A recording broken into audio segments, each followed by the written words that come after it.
That's land that over the next couple of months might be gotten by Russia anyway. So do you want to fight and lose another 50, 60,000 people? Or do you want to do something now? In some cases, the land is going in the other direction. Let's get to Fox News' Benjamin Hall live in London with the latest on this. And Benjamin, those comments, it really makes it sound like the president is really kind of nudging Ukraine. And by the way, Russia's losing tens of thousands of people, too, at this point.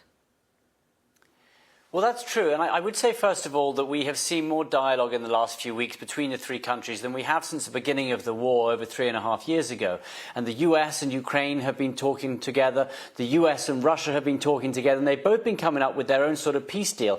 But the big question remains, can President Trump bring the Ukraine and Russia together? Can he make them meet in the middle? And so far, it's appearing that that is looking unlikely, in the near term at least.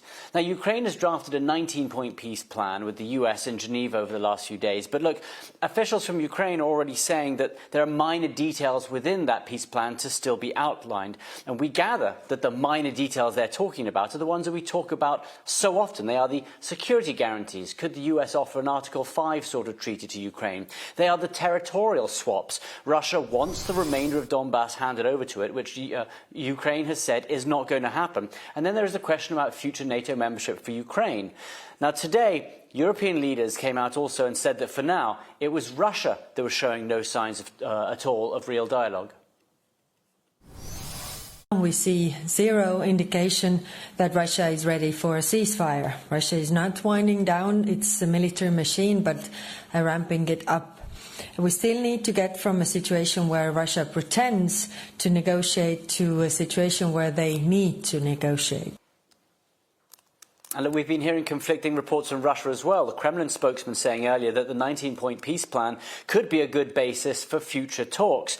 But the deputy foreign minister coming out after that and saying that there can be no talking of concessions from Russia on these key issues. So, look, it seems that it's a long way away, but we must say that this is closer than we've been. Both sides are at least talking. Steve Witkoff will be in Moscow next week. Can he persuade both sides to make concessions? There are skeptics, but always has to be a bit of hope too. Liz? Benjamin, thank you very much for that report.